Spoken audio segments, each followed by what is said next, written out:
네, 북한 김정은 위원장, 북한 전승절 기념 행사에서 윤석열 정부를 원색적으로 비난했죠.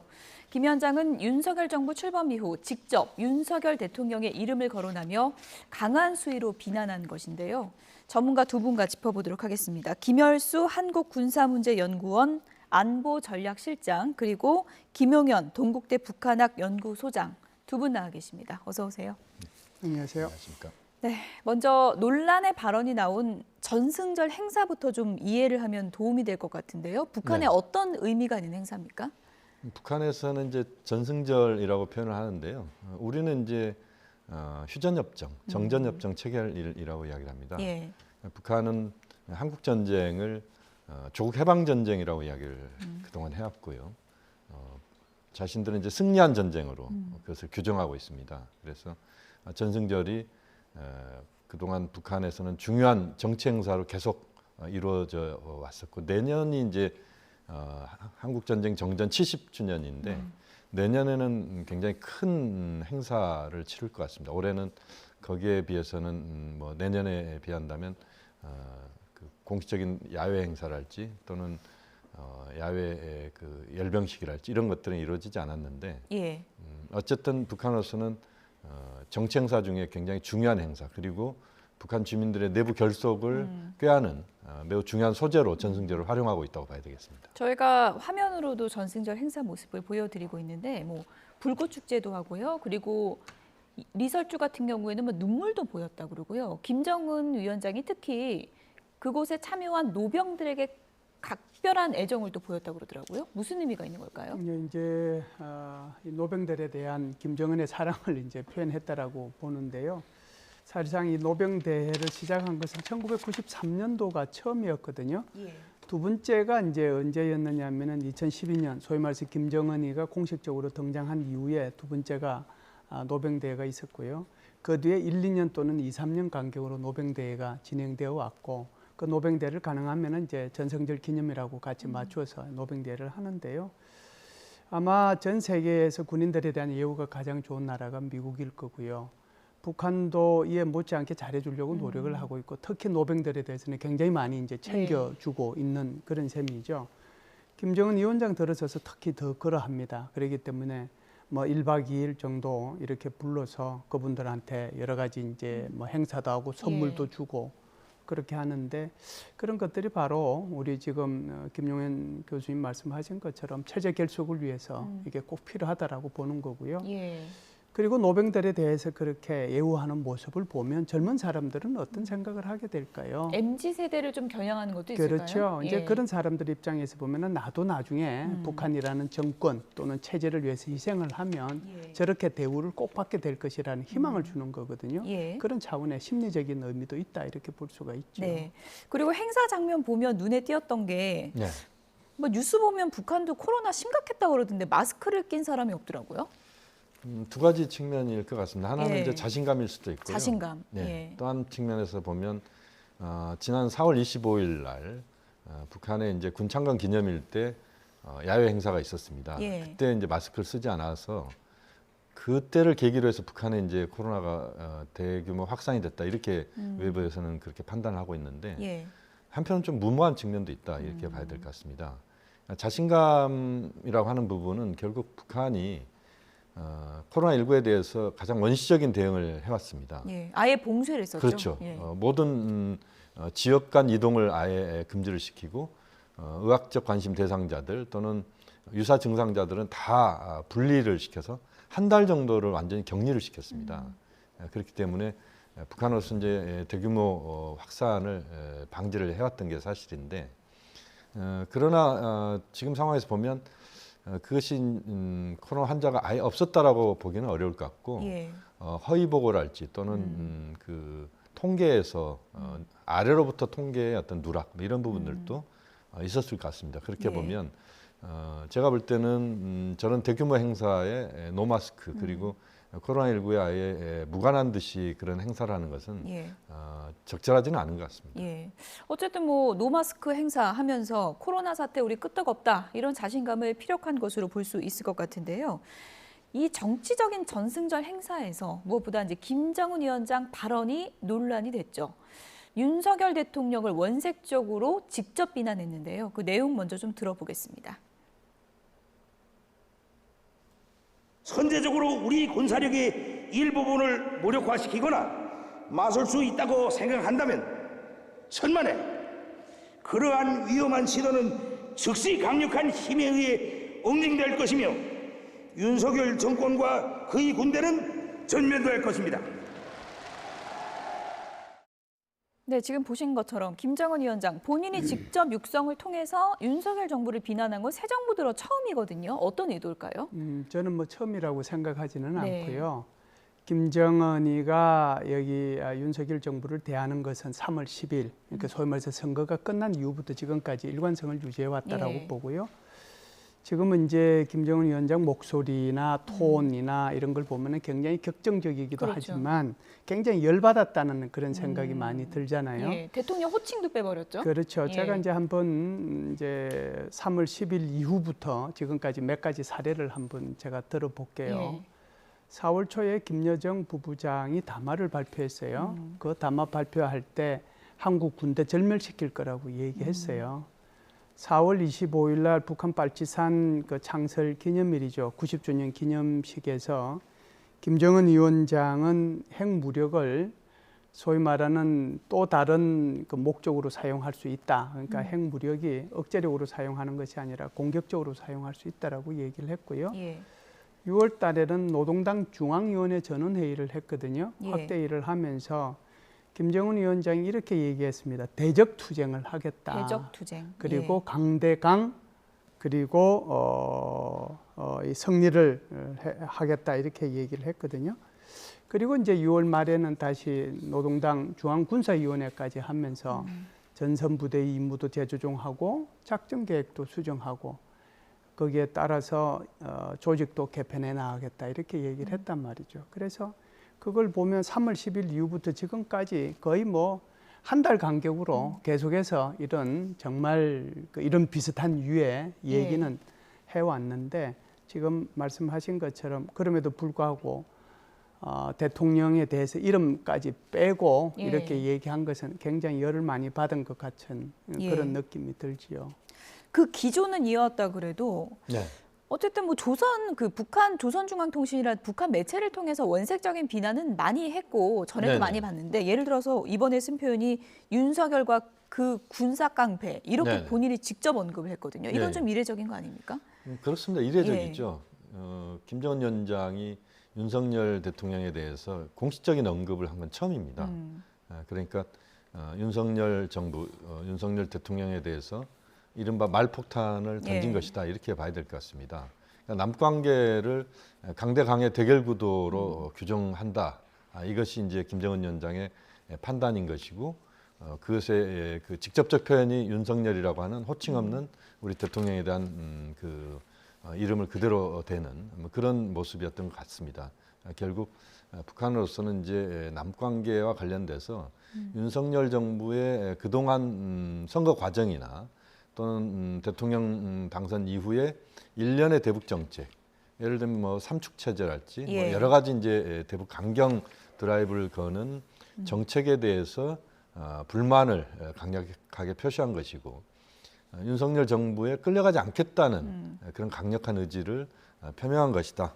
그리고 그 과정에서 내부 결속도 강력하게 꾀하는 뭐 그런 여러 가지 이 다목적 그런 발언들이 이번에 의미 있게 그 김정은 위원장의 목소리를 통해서 직접 나왔다고 봐야 되겠습니다. 우리 정부도 이제 유감을 표명한 상황인데 예 말씀하시죠. 저는 이제 그 김 교수님 말씀에 이제 동의를 하고요. 예.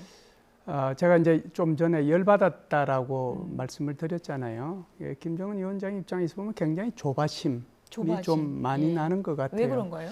두 가지 차원인데요. 하나는 이제 북한 상황이고 다른 하나는 이제 한국 상황이죠. 북한 상황을 보면 코로나 뭐 아까 우리 잠시 언급은 하긴 했지만 4월 말부터 7월 29일까지 477만 2,813명이 발열자가 생겨가지고 99.99% 됐고 예.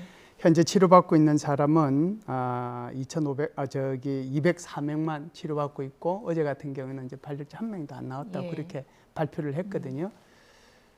이 통계를 과연 누가 믿을 건가? 그러니까 코로나 문제는 여전히 저는 있다라고 보고요. 예. 게다가 이제 북한이 가뭄, 홍수 이게 이제 서로가 겹쳐지면서 제2의 그 고난의 행군을 시작해야 된다라는 그런 보도들이 계속 나왔잖아요. 예. 그래서 북한에 이런 아주 어려운 상황이 하나 있다는 거고요.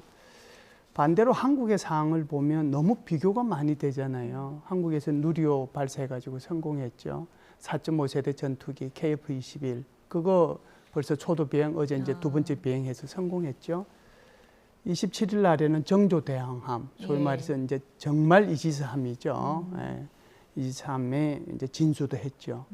그것뿐만 아니고 이제 이른바 한미 간에 K 방산도 좀 자극제가 되는 건가요? 그렇죠. 예. 한미 간에 계속해서 여러 가지 또 훈련들이 있었는데 예. 그중에 특수전 부대가 미국에서 또 참수 작전 훈련도 했단 말이죠. 거기다가 이제 지금 북한하고 직접적으로 관련되는 여러 가지 사건들이 지금 뭐 검찰, 경찰 이런 데서 조사하고 있잖아요. 예를 들어서 뭐 서해 공무원 피살 사건이라든지 뭐 어선 다시 돌려보낸 거라든지 어민 둘이 왔는데 그거 그냥 보냈다든지 이런 것들이 한국에 대한 상황을 보면 굉장히 복합적으로 작용하는 거죠. 그러니까 북한에 대한 상황과 한국에 대한 상황이 굉장히 복합적으로 작용했기 때문에 저렇게 아주 무례한 용어를 써가면서 열받은 채로 예. 어제 연설을 했다 이렇게 봐요. 구체적인 요인들을 쫙 정리해 주시니까 상황이 더 이해가 가는데 김정은 위원장이 이렇게 좀 조바심 나는 그런 상황. 근데 또 하나의 또 변수가 한미연합훈련이 이번에 몇 년 만에 야외 기동 훈련 하겠다는 거 아닙니까? 이거 북한이 상당히 좀 예민해하는 거라면서요? 그렇습니다. 이제 저는 남북 관계에서 중요한 분수령이 이번 8월 22일부터 시작하는 한미 군사훈련이라고 봅니다. 예. 그러니까 이번에 김정은 위원장이 강한 톤으로 발언을 했지 않습니까? 대남 비난 발언을 했고 대미 비난 발언은 그렇게 세지는 않았습니다. 대남으로 이제 이번에 포커스를 맞췄다고 봐야 되는데 한미 군사훈련이 이번에 8월 20일부터 9월 초까지 진행이 되는데 그 동안에 그 이전 정부와는 다르게 이제는 실시간 기동훈련 예. 그리고 그 과정에서 여러 장비들이 또 함께 하게 될 것 같습니다. 특히 만약에 전략 자산들이 미국에서 한국으로 오게 된다면 북한으로서는 굉장히 큰 부담을 안게 됩니다. 예를 들면 미국의 항공모함 전단이 동해상에 진입한달지 예. 또는 그 핵 추진 잠수함이 전개된달지 또는 B-1B 전략 폭격기 또는 B-52 전략 폭격기와 같은 전략 무기가 투하될 수 있는 그러니까 예. 핵무기 투하 능력이 가능한 그런 그 전략 자산들이 한반도에 전개된다면 김정은 위원장 또 북한에서 굉장히 거기에 대한 반발이 있을 것 같고요. 그 과정에서 이제 북한의 핵실험의 가능성들도 열려질 수도 있습니다. 그래서 예. 이번 한미 군사훈련이 중요한 분수령이고 제가 볼 때는 이제 한미 군사훈련을 한반도의 현재 상황에서 잘 넘어간다면 앞으로의 과정에서 이제 대화의 어떤 분위기들도 만들어질 수도 있다라고 보는데 네. 이 한미 군사훈련 과정 속에서 한국과 북한 또 남북한 미국이 좀 부딪히는 형태로 가게 된다면 예. 이후에 남북 관계나 한반도 정세는 여전히 또 어려운 상황, 더 악화될 수도 있는 그런 중요한 계기이자 분수령이 8월 하순이라 예. 이렇게 판단을 하고 있습니다. 8월 하순이 분수령이 될 것이다. 그러면 결국은 북한이 추가 도발, 예를 들어서 7차 핵실험 할 거냐 말 거냐 이거잖아요. 어떻게 보세요? 뭐 7차 핵실험만 있는 건 아니고요. 예. 북한이 도발한 것은 올해 1월 달부터 시작해가지고 뭐 도발 안 한 게 뭐 있습니까? 미사일. 예, 예. 미사일 그 KN 23, 24, 25, 뭐 화성 12형, 17형, 극초음속 미사일 뭐 다 했잖아요. 예. 이게 한국에 무슨 뭐 훈련한다고 얘들이 하고 안 하고 하는 그런 문제는 저는 아니라고 봐요. 예. 끊임없이 도발을 하는데 그나마 정말 그 계기가 될 수 있는 것이 이번에 한미연합연습이 될 수 있다라고 보고요. 거기에 대해서는 지금 말씀하신 것처럼 여러 가지 도발 유행이 있을 수 있을 텐데 핵실험도 이제 하나의 그렇죠. 선택지가 될 수 선택지가 될 수 될 수 있겠죠? 예. 있겠죠. 그것뿐만이 아니고 북한이 지금 계속해서 그 3,000톤급 잠수함을 건조하고 있잖아요. 이게 이제 어떤 형태의 어떤 모습으로 나타날지 모르겠는데 만일 이제 건조가 되면 거기서 이제 북극성 3형, 5형, 뭐 4형, 5형 이런 것도 시험 발사도 할 수 있는 거거든요. 게다가 이제 이게 계속해서 이 높이 고도로 올려서만 이렇게 내리는 그런 전략적 도발을 해왔는데 예. 사실상 화성 14형이나 15형, 17형에 대한 거리를 좀 줄여서 실사격도 할 수 있는 거거든요. 이게 전략적 도발이라고 하는 거고요.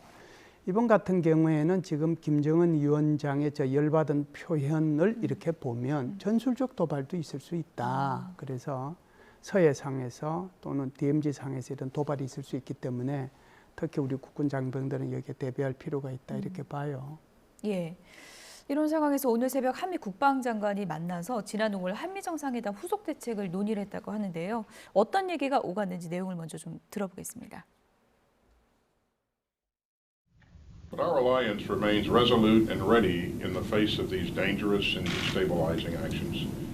결국은 미국의 확정제 공약이라고 하는 그것을 상황이 일어났을 때 실제 시행한다라고 하는 실행력을 높이는 그러한 결과를 가져오게 될 것이다 하는 차원에서 의미 있는 것으로. 네, 내용을 들어보셨는데 한미 장관들이 합의한 내용 중에 이 후반기에 있을 한미 연합 연습을 더 확대하겠다 이렇게 네. 얘기를 했다고 그래요? 네네.